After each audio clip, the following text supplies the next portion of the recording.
So Maverick is the first. He's an attacker, and he comes equipped with a blowtorch that can essentially burn through reinforced walls. So that on paper seems like mad powerful. Yeah, so and it is as well. Like, it's completely silent, unlike Thermite and Hibana. So he's definitely a good option, a good alternative to those. But the torch doesn't really burn a big enough hole to fit through unless you stay there for a while. Literally carving a hole in the wall. Exactly. And it's not like in the movies where you cut a hole and then you can kick that hole. It's like you would have to burn the entire circle. It has to be perfect cut. Exactly. Right. And so it'd take you a while. And so really that's not a viable option. It's more designed for you to be able to burn a small hole and then peek through, kill a couple of defenders, so that your teammates can attack from other angles. Right, so and just have to make easier murder holes, really. Essentially, yeah. And I think it works really well. The balance was hard to... I'm not sure whether his balance was perfect or not. I only sort of got to play maybe 2 hours or so with the new operators, so that remains to be seen. But I definitely think he's a good option. The other thing as well, he's completely silent. So it's not like with Thermite or Hibana where you get a warning if you're a defender. With Maverick, there is pretty much no warning unless you happen to be looking at the hole that's being burned through your defences. Is there a visual cue from the other side as well, like sparks or anything? So yeah, there is a small visual cue, yeah. And the other thing as well, his combination with Glaz is amazing. Like, if you can chuck a couple of smoke grenades down, burn a hole through the reinforced wall, and then Glaz can use his thermal sight, like, it's a lethal combination. So I definitely think Glaz is going to benefit from the introduction of Maverick.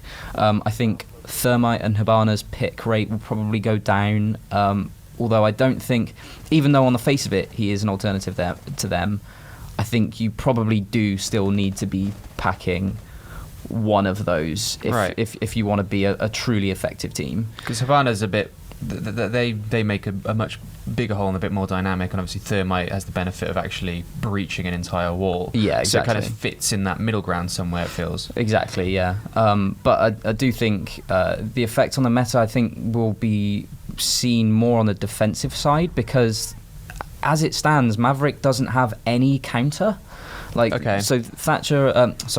Thermite and Hibana are completely countered by Bandit or Mute, unless you do some fancy footwork with Thatcher or whatever.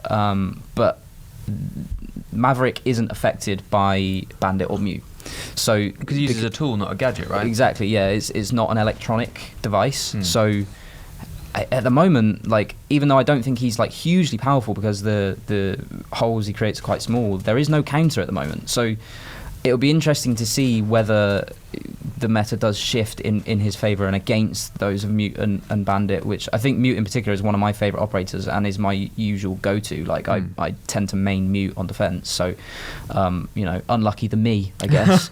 The barricades, the deployable like steel barricades, can you burn through those as well, or is it just the walls? So he can both breach through reinforced hatches and also through non-reinforced walls as well. Okay. So but the deployable ones that you set, the kind of triangle ones, are they still... Yeah, so like those ones, they've been like completely reworked, because before those reinforced hatches that you can reinforce between different floors, they were kind of like a binary thing before. They were like, it's either there's a hatch there or it's been blown away.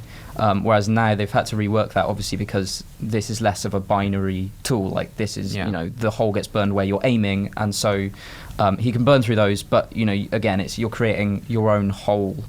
Not, you don't just put your blowtorch on it and the whole thing disappears immediately.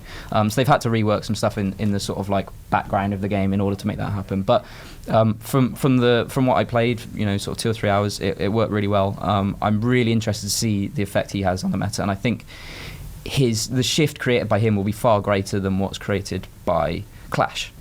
So Clash is the new defender, and she comes equipped with essentially the shield is very similar to what Montan has in terms of its size, but she can't equip a pistol at the same time as her shield, and that includes when there's no option to extend it or not extend it like there is with Montan.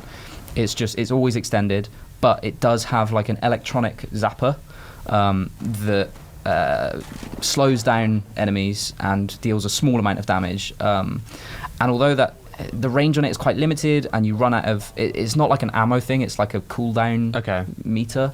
And although that runs down quite quickly, the slowdown effect is huge. Like, it really, really slows enemies down. And if you get on a one-on-one and you're against Clash, like, you're done for, really. Like, you can slow them down so much, and then you can quickly switch to your pistol, to your secondary, and your enemy's done for, really. The shield is massive, isn't it? Yeah, the shield is pretty huge, and like it does feel good to like she's very much a support operator. Like, you're not going to be there and be able to get many kills with her, but you know, as you can see, like, she slows enemies down so much, and it's such a good intel gatherer as well, because you can just stand there and say, okay, if your teammate was closer, they would have been punished, because obviously you can't get into cover as quickly as they need to. Exactly, yeah. So I'm just, like, at this stage, I'm just creating a distraction for my teammates to go out there and get the kills for me. And obviously then you get assist points and so on. But like very much like a very good support operator, intel gatherer, slows enemies down so much. Like, this is a prime opening point for the enemies to come into this room, and I've just completely blocked them here to force them to go another way, which slows them down, obviously. And in a ranked game where you only have, 3 minutes or so, like, that's a huge boon. So I'm thinking, if you had the assistance of what's the operator that has the anti-grenade thing that shoots the grenades out of the sky? Jaeger. So if you had like a Jaeger turret there, that means you're also like impervious to get nitro bombed or anything. You're a one man just locking an area down and letting your team secure another area. And I don't think the effect on the meta from her will be as great as what it will be with Maverick, because I don't think she doesn't have the same kind of interactions with other operators so well, or in terms of their specific abilities. I think she's just going to be, for me at least, I think she's going to be my new go-to defender if all of my mains are taken. Right. Like, usually I would play Mute, or I would play Jaeger, or I'd play Bandit. And like, if all of those are taken, I would probably go for Rook, and you know, because you just put a couple of Rook's pretty all-purpose. Yeah, exactly, all-purpose. And I think she's going to be the new Rook for me. I think she's just going to be like a very, very good backup.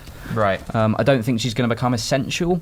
Obviously, the first couple of weeks after release, everyone's going to want to play as her. But I think when everyone sort of settles down, I don't think she's going to be essential. But she will become just a very, very good option. Yeah, so there's certain operators, right, that are either good with other operators on the same team, or they're super strong on certain maps. Whereas I feel like Maverick will be excellent on like a lot of the close quarters areas, but what was it? Clash will be a pretty good all-rounder on pretty much every map, but she's not going to be amazing anywhere. No, I don't think so. I mean, there is the advantage that she's the only defender with a shield. Obviously, there's been a number of operators so far that have had shields, but they've all been attackers. So that sort of creates an interesting new dynamic. But yeah, I don't think she's going to be so. I don't think she's going to become essential once everyone sort of gets used to her. Can she crouch through the shield? Because it's quite big. No, you can't crouch with it. I was thinking just sit her in front of Tachanka then. The other thing as well is her shield isn't as effective against explosives, so she is quite easy to counter if you have explosives. And also you can sort of like melee her shield out of the way. So if someone tries to melee you when you've got your shield up, it kind of like it gets hit to the side, and so then they can switch back to their primary or their secondary and shoot in the gap that has been created by your shield being moved. So I think she is somewhat easy to counter if you get up close and personal, or if you have explosives. But I think if you're on a one-on-one with her, I think you're really, really going to struggle, because that slowdown effect is so good. But I'm really interested to see what happens when she gets into the hands of players who are much better at Siege than I am. Yeah, there's always something unexpected going on as soon as new operators get released, when like the pros play or the esports scene play. But yeah, like I said, it'll be interesting to see how the meta shifts, and whenever there's new operators and a new map, I always kind of want to wet my toes and dip back into Siege. But exactly, and I should say as well, the new Hereford base is completely different to the old Hereford base. Like, it's completely unrecognisable. had no idea where I was going, and it's a very confusing layout, but it's definitely, I think, going to be a lot better. There's a new set of stairs, there's new entry points, the bomb sites have been completely rejigged. Consulate has had a buff as well, so a couple of the bomb sites there have been rejigged. Consulate is largely the same, but Hereford base is completely different, and I'm really looking forward to playing it when I actually know the layout. Well, it all sounds like super fascinating, and again, hearing you talk about the new operators has made me want to play Siege again. But, Let's do it. For every other bit of Siege content that you want, stay tuned to GameSpot.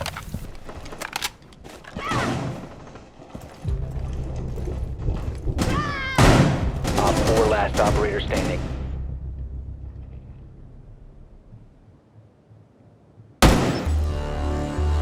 Op 4 eliminated.